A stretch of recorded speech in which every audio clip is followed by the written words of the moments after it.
D நகர் உஸ்மான் ரோட்ல Velavan stores இருக்கு. அங்கே தான் நான் வந்து வாங்கினேன். எல்லாத்துக்கும் சேர்த்து நான் வந்து பர்ச்சேஸ் பண்ணிட்டேன். ஸோ இங்கே வந்து சீப் அண்ட் பெஸ்ட்டாக நல்ல ஆஃபர்லாம் போயிட்டு இருக்கு, நல்ல குவாலிட்டியாகவும் இருக்கு. நீங்களும் உங்களோட ஃபேமிலிக்கு இங்கே வந்து பர்ச்சேஸ் பண்ணுங்க. இந்த காதல் திருமணங்கள்ல தான் வந்து சமூக நீதி நிலைநாட்டப்படுகிறது.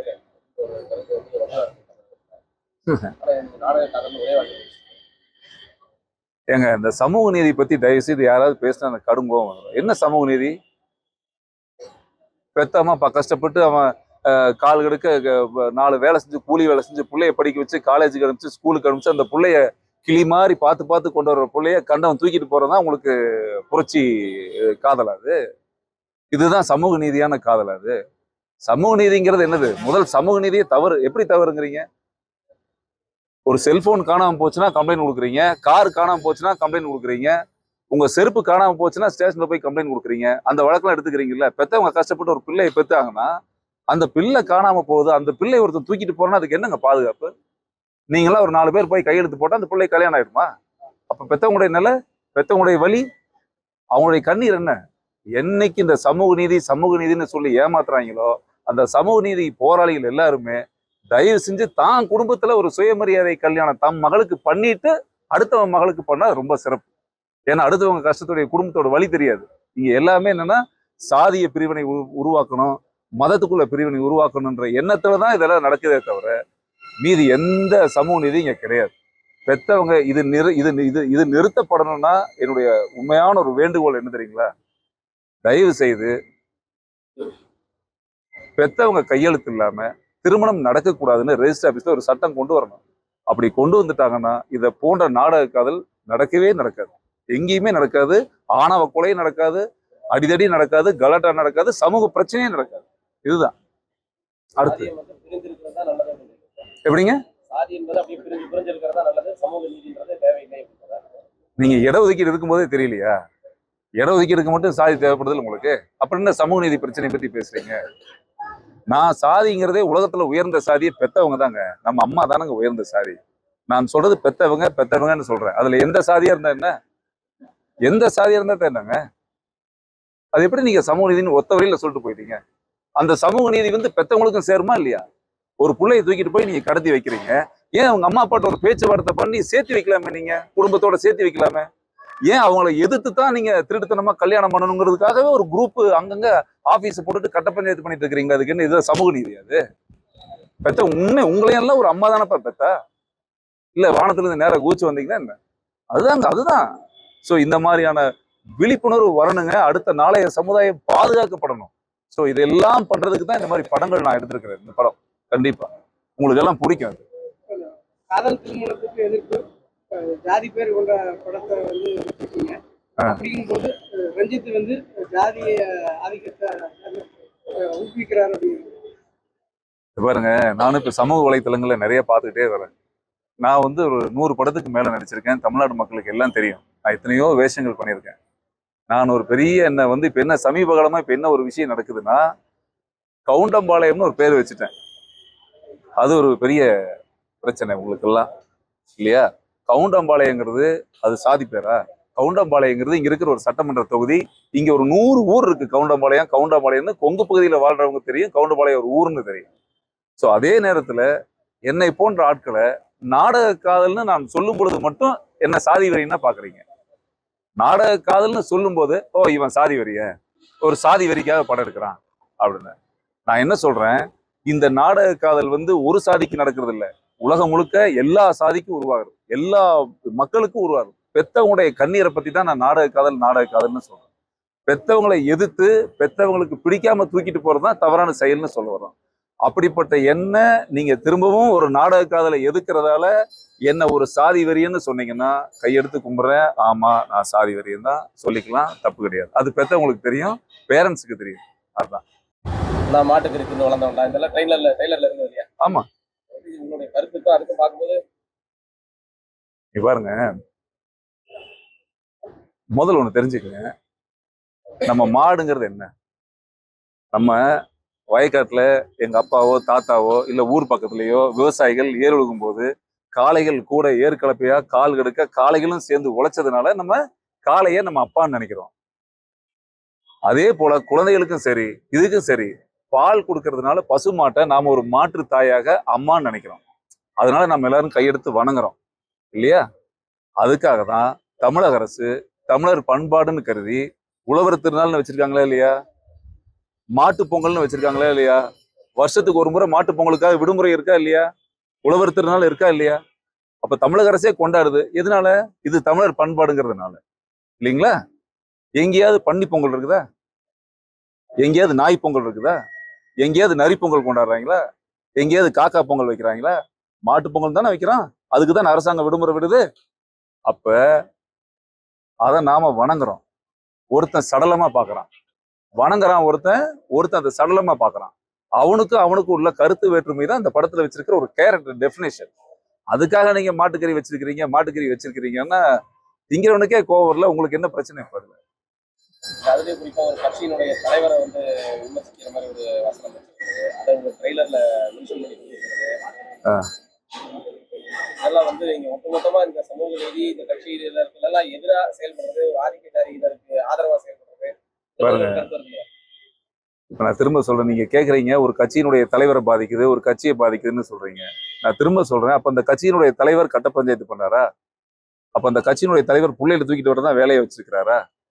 அப்ப அந்த கட்ட பஞ்சாயத்து பண்றது, பிள்ளைகளை தூக்கிட்டு வர்றது, வசதியான பெண்களை டார்கெட் பண்ணி தூக்குறது, இதுக்கு பேரு தான் இன ஒழிப்பு. அதுக்கு போர்வையாக ஒரு கட்சி நடத்துறாங்களா?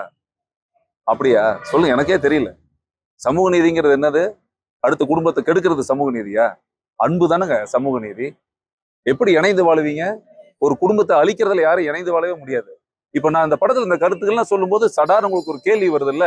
நீங்க ஒரு தலைவரை சொல்றீங்களா, ஒரு கட்சியை சொல்றீங்களா, ஒரு கேள்வி வருது இல்ல உங்களுக்கு? அப்படியெல்லாம் தயவு செய்து கேள்வியே கேட்காதீங்க. நீங்க பெற்றவங்களை பத்தி மட்டும் யோசிங்க. அப்படி யாருக்காவது அந்த கோபம் வந்ததுன்னா அவன் அந்த தப்பை செய்யறான்னு அர்த்தம். நீங்க கேட்கிற மாதிரி அந்த கட்சி தலைவருக்கோ இல்ல இந்த கட்சிக்கோ நான் எடுக்கிற படத்தை பார்த்து, இந்த நாடக காதல் படத்தை பார்த்து என்னை யாருக்காவது பிடிக்கல அப்படின்னா, பிடிக்காதவங்க எல்லாம் நீங்க அந்த தவறை செய்யறீங்கன்னு அர்த்தம். ஆனா பெத்தவங்களுக்கு கட்டாயமா அந்த படம் பிடிக்கிறது என்னுடைய வாதம். அரசியல் கட்சி இல்ல சார், அப்படி இல்லை.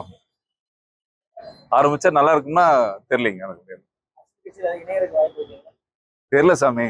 நான் அப்படியெல்லாம் ஒன்றும் யோசிக்கல. பட் அரசியல் இல்லாத வாழ்க்கை இல்லை. நான் அடிக்கடி சொல்றதுதான், நல்லவங்க எல்லாம் அரசியலுக்கு வர ஆசைப்படலைன்னா பூரா திருடணும்.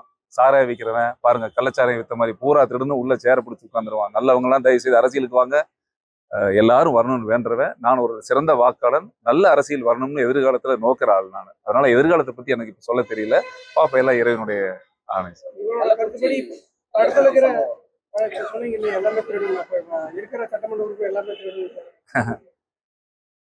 ஏங்க, நான் ஒண்ணு கேட்கிறேன் உங்களை.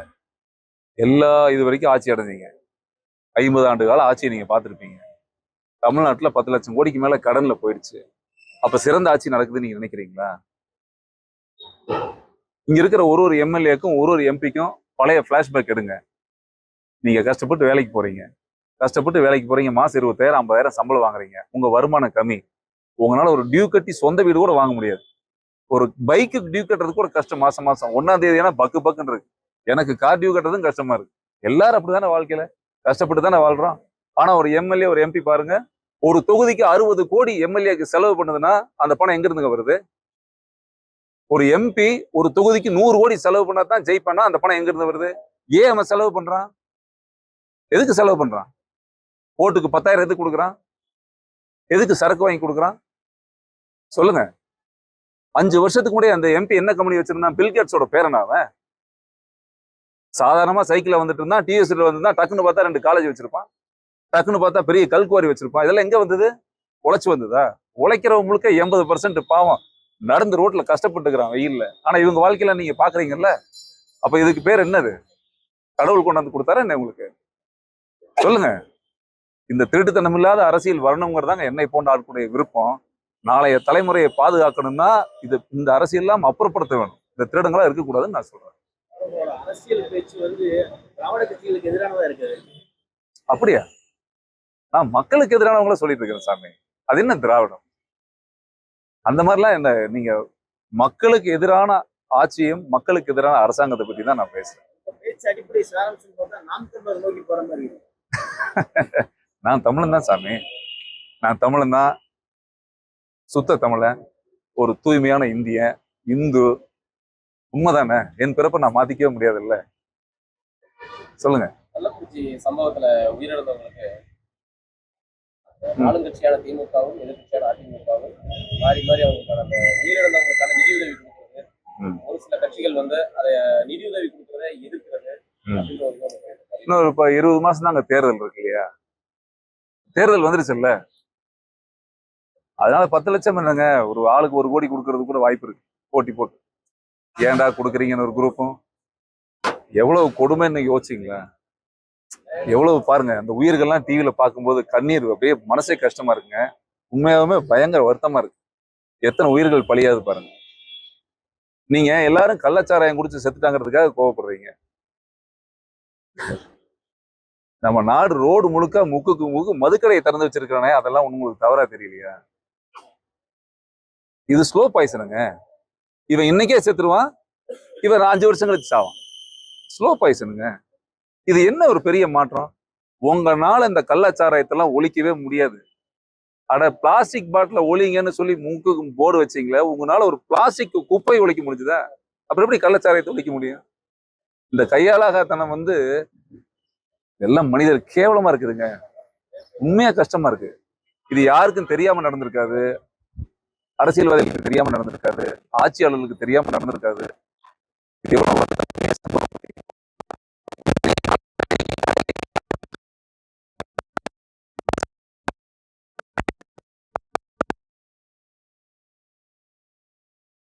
நினைக்கிறீங்களா, நம்புறீங்க? எப்படி சாமி? எப்படி சாமி? சினிமால ஒரு கருத்தை வந்து நீங்க எடுத்து சொல்லிடுறீங்க. அது குறைந்த பட்ஜெட்டா இருந்தா பெரிய பட்ஜெட்டா இருக்கும். ஆட்சி முறைங்கிறது சமூகத்துல வந்து ஒரு மாற்றத்தை உடனே நீங்க கொண்டு வரலாம் நம்புறீங்களா? அதுக்கான சாத்தியக்கூறு இருக்கா? நீங்க நினைச்சா முடியுங்க. என்ன சிகரெட் குடிக்கிறவங்க அட்வைஸ் பண்ணுவாங்க தெரியுமில்ல, கொஞ்சம் கொஞ்சமா விட்டுருவேன். லைட்டை விட்டீங்கன்னா பிரச்சனை ஆயிடும். கொஞ்சம் கொஞ்சமா ட்ரிங்க் கொஞ்சம் கொஞ்சமா குறைச்சிக்குவேன். விடுனா விட்டுரு, விடுனா விடு. என்ன சாமி இது இருக்கு? அதுக்குத்தானே தங்கம் ஓட்டு.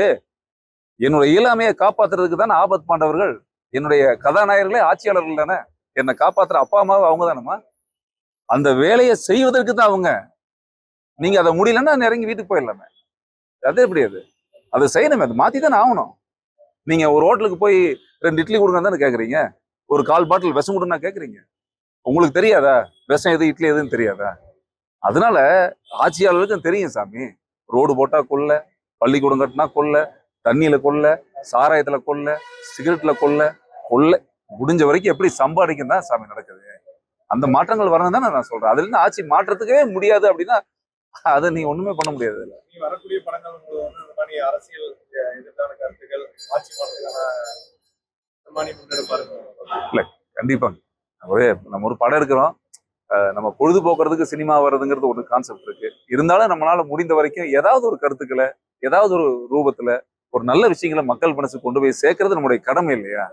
அது கட்டாயமா அதை செய்யணும்னு நான் விரும்புறேன் சாமி. அது என் மனசுக்கு அதான் நினைக்கிறேன் நான். நெருக்கடி வந்து வந்து முன்னணி நடிகர்கள் எல்லாம் பல பேர் வந்து அவங்க படத்துக்கு இடையூறா பண்ணிருக்காங்க. நீங்க இது மாதிரி பேசும்போது ஒரு நெருக்கடி வந்தா ஏங்க, இப்ப நான் எடுக்கிற இந்த கவுண்டம்பாளையம் படத்துக்கும் இந்த ஜூலை 5ஆம் தேதி வர்ற இந்த கவுண்டம்பாளையம் படத்துக்கும் பல நெருக்கடி, பல தடைகள் இருக்குதானே செய்யும். இருக்குதானே சாமி செய்யும். என்ன பண்ணிடுவான்? இது பாருங்க, ஒரு முறை வாழ்க்கை சாமி. தப்பு செய்யறவனுக்கு, கெட்டது பண்றவனுக்கு இவ்வளவு தில்லு தைரியம் இருந்தா, நல்லதா நினைக்கிற எனக்கு அதை விட கொஞ்சம் அதிகமா தான் இருக்கும். ஸோ அது நமக்கு எதுக்கு பயந்துக்கணும்? நம்ம நேர்மை தான் நம்மளுடைய ஆயுதம். மக்களை நம்பி போறோம், நல்லது செய்வோம், நல்லதே நடக்குன்னு நம்புறேன். நான் எதுக்கும் பயப்பட மாட்டேன் சார். தமிழகத்தில் இருக்கிற எல்லா கட்சியும் உழவு கட்சி, எல்லா கட்சி தான் நல்ல கட்சி. அமையணுங்க, ஒரு கட்சி அமையும். கண்டிப்பா எதிர்காலத்துல பெரிய மாற்றங்கள் வரும் சாமி. அப்படியெல்லாம் பேர் வைக்கல சாமி. நாளைக்கு நீங்க கூட ஒரு கட்சி ஆரம்பிச்சு உங்களுக்கு ஒரு கோவம் வரும் இல்லையா? என்னடா இந்த சமுதாயம் இப்படி இருக்குன்னு கட்டாயமா ஒரு கோவம் வரும்ல உங்களுக்கு. உங்களை மாதிரி ஒரு நடிகர் வந்து இப்ப ஒரு கட்சி ஆரம்பிக்கிறாரு. சரிங்க. உங்களை மாதிரி அவருக்கு கோவம் வருதுன்னு நினைக்கிறீங்களா? இல்ல விஜய்ங்கிற மாதிரி அவர் ஒரு கட்சி ஆரம்பிக்கிறாரு. தெரியல சாமி. எல்லாரும் நல்லது செய்யறது தான் வராங்க, நல்லது செய்யறது தான் சொல்றாங்க. ஆனா இது வரைக்கும் நடந்த பாடு இல்லை. அப்படி யாராவது நல்லது செய்ய வந்தாலும் விடவும் மாட்டாங்க. விட்டுருவாங்களா சார்? இது வந்து ஒரு வருஷத்துக்கு பெரிய மாஃபியா சார். ஒரு வருஷத்துக்கு நிறைய லட்சம் கோடிகள் எடுக்கக்கூடிய மிக அற்புதமான இடம். உங்களுடைய மக்களுடைய வரிப்பணம், கஷ்டப்பட்டு எல்லாம் நீங்க கட்ட உங்க வரிப்பணத்தை நான் உட்காந்து அழகா அப்படியே அல்வா கேக் மாதிரி எடுத்து சாப்பிட்ற ஒரு தொழில் இது. இன்னைக்கு அது தொழிலா பாக்குறாங்க. இது ஒரு சேவையா இல்ல, மக்களுக்கான பிளாட்ஃபார்மா இல்ல, இது அவங்கள பொறுத்த வரைக்கும் பிசினஸ். ஆகவே இந்த வியாபாரத்துக்கு காம்படிஷன் அதிகமா இருக்கும். நிறைய கடைகள் உற்பத்தி ஆயிருச்சு. இன்னும் அரசியல் கடைகள் நிறைய வந்துகிட்டே தான் இருக்கும். எவ்வளவு திரையரங்கு சார் இந்த படம் ஒரு 200 திரையரங்குகள்ல திரையிடலாம். தமிழகத்துல பூரண மதுவிலக்கு கொண்டு வரணும், அதே நேரத்துல மதுவிலக்கு கொண்டு வரணும், அதே நேரத்துல கள்ளுக்கடைகளையும் திறக்க வேண்டும்னு சொல்லி அண்ணாமலை சொல்லியிருக்காங்க, பாஜக தலைவர். அந்த கருத்தை வர ஏங்க ஆண்டாண்டு காலமாக நீங்க இது வரைக்கும் வந்த ஆட்சியாளர்கள் எல்லாருமே எந்த லேடிஸ்க்காவது தான் கணவன் குடிச்சிட்டு வந்து படுத்தா பிடிக்குமா? எந்த பெண்களுக்காவது தன் மகன் குடிச்சிட்டு ரோட்ல கிடந்தாவோ, லிவர் போயிட்டாவோ, கிட்னி, இன்னைக்கு ஹாஸ்பிட்டல்ல பாருங்க எத்தனை பேஷண்ட் மதுவால எவ்வளவு சுகர் பாடியில எவ்வளவு கஸ்டமர், அதெல்லாம் யாருக்காவது பிடிக்குமா சொல்லுங்க? ஆனா ஒரு ஒரு வருஷமும் நீங்க ஓட்டு கேட்க வரும் பொழுது படிப்படியாக குறைத்து விடுவோம், படிப்படியாக குறைத்து விடுவோம்னு சொல்லித்தான் ஆட்சிக்குள்ள வர்றாங்க. ஆனா இன்னும் குறைஞ்ச மாதிரி தெரியல, அது உற்பத்தி அதிகமாயிட்டு தான் இருக்கு. ஸோ ஆண்டாண்டு காலமாக நம்ம எதுக்காக இங்க போராடிட்டு இருக்கிறோம்? இது வரைக்கும் எத்தனை விவசாயிகள், நல்லா யோசிச்சு பாருங்க, எத்தனை விவசாயிகள், எத்தனை விவசாயி இப்ப கள்ளக்குறிச்சியில செத்து போனதுக்கு 10 லட்சம் கொடுக்குறோம். நம்ம எத்தனையோ விவசாயி தற்கொலை பண்ணிக்கிறான். பால் விலை இல்லை, கரும்பு விலை ஏறல, அரிசி விலை இல்லை, கொள்முதல் இல்லைன்னு எத்தனையோ விவசாயி பாவம் வறுமையில செத்து போயிருக்கிறாங்க. இதுல ஒரு பங்காவது அவங்களுக்கு அந்த காசை கொடுத்து வச்சிருந்துருக்கலாம். அந்த மாதிரி எந்த விவசாயிக்காவது நீங்க கொடுக்குற 10 லட்சத்துல பிரிச்சு கொடுத்துருக்க முடியுமா அவனால? எவ்வளவு பேர் செத்து போயிட்டாங்க. ஒரு விவசாயிக்கு நீங்க செய்யற நன்றி கடனா இருந்தா இன்னைக்கு ஏன் இவன் போய் கள்ள சாராயத்தை விற்கிறான்? எதுக்காக அவன் குடிக்கிறான்? கடையில போனா 1000 ரூபாய்க்கு வாங்கி குடிக்கணும், இங்க போனா 5 ரூபாய்க்கு கிடைக்கும். அவன் எளியவன், ஏழ்மை, கையில காசு இல்லை. அப்ப எளியவன் போய் அங்க அந்த 5 ரூபாய்க்கு வாங்கி குடிக்கணும். இதை நீங்க முற்றிலும் ஒழிக்கணும்னா நீங்க தயவு செய்து கள்ளுக்கடையை தரங்க, கள்ளுக்கடையை தரங்க. ஏன் கள்ளுக்கடை திறக்க மாட்டேங்கிறீங்க? எத்தனை ஆண்டு காலமாக விவசாயிகள் வருஷம் கோரிக்கை வைக்கிறாங்க, கள்ளுக்கடையை தரங்க, கள்ளுக்கடையை தரங்க, கள்ளுக்கடையை தரங்கன்னு. ஏன் இந்த கவர்மெண்ட் அதை ஏத்துக்கிறதே இல்லை தெரியுங்களா? அதுல இவங்களுக்கு வருமானம் இல்லை. அந்த வருமானம் எல்லாம் விவசாயிக்கு போயிடுது. விவசாயி நல்லா இருந்துருவான் பாருங்க, மக்கள் உடம்பு நல்லா இருந்துரும் பாருங்க. ஏன்னா கல்லுல நல்ல சத்துக்கள்லாம் இருக்குன்னு சொல்றாங்களே, அப்போ கல்லு நல்ல விஷயமாச்சே உடம்புக்கு, யாரும் சாகவே மாட்டானே. அப்ப என்ன பண்ணலாம்? எவ்வளவு அருமையான ஒரு கவலை பாருங்க உங்களுக்கு. அப்ப இவங்க என்ன பண்ணணும்? அதெல்லாம் நான் அலோவ் பண்ண மாட்டேன். நீ பிச்சைக்காரனாவே இரு, விவசாயி பிச்சைக்காரனாவே நடுத்தருவுல செத்துப்போ, நமக்கு தேவை குடிக்கணும். ஏன்னா இவங்களுக்கு மதுவை வைத்துத்தான் வியாபாரம். தமிழ்நாட்டினுடைய வளர்ச்சி கேவலமா இருக்குது. நம்ம எல்லாம் எல்லாரும் இந்த குடிக்கிற சரக்குல வர்ற வருமானத்தை வச்சுதான் நம்ம தமிழ்நாடு ரன் ஆயிட்டு இருக்குது. இதுதான் தொழில் வளர்ச்சி நம்ம தமிழ்நாட்டில் இருக்கிறதுனால இவங்க ஒத்துக்க மாட்டாங்க. ஆனால் தயவு செய்து சொல்றேன், மக்களே, தயவு செய்து இந்த மாதிரியான மதுக்கடைகள் வருஷம் சொல்லிட்டே இருக்கிறாங்க, நீங்களும் வாக்களிக்கிறீங்க, ஆனா சிந்திச்சு செயல்படுங்க. இதுதான். பூரண மதுவிலக்கு வேணும் அப்படிங்கும்போது கல்லும் வந்து போதை தானே? சரி, நல்லது இருந்தாலும் கல்லும் போதை தானே? அது குடிச்சா வந்து பெண்கள் ஏத்துக்குவாங்க. ஏன் இதே கேள்வி நீங்க டாஸ்மார்க்ல கேட்கல? பூரண மதுவிலக்கு வேணும். ஏங்க கல்லு நீங்க ஏங்க ஏன் ஏத்துக்க மாட்டாங்க? இப்ப கல்லுல என்ன பிரச்சனை இருக்கு உங்களுக்கு? அந்த காலத்துல கல்லு குடிக்கலையா? இப்ப கல் என்ன விஷமா? ஏன் நிறுத்தி வச்சீங்க? அது உங்களுக்கு வருமானம் இல்ல. அதுல உங்களுக்கு ஒரு 100 ரூபாய் கிடைச்சிருந்தா நீங்க உடனே போட்டிருப்பீங்களா? கல்லு கடையை சம்பாதிக்க முடியாது உங்களால, அவ்வளவுதானே. கல்லு குடிச்சா பெண்கள் ஏத்துக்குவாங்க. கல்லு குடிச்சா ஏங்க, அப்ப நீங்க இப்ப டாஸ்மார்க் ஒத்துக்கிறீங்க? டாஸ்மார்க் ஒத்துக்கிறீங்களா? சரி, ஆமாங்க, விவசாயம் இருப்பாங்கல்ல, இது கோரிக்கையா இல்லையா? சொல்லுங்க, கோரிக்கை தானே.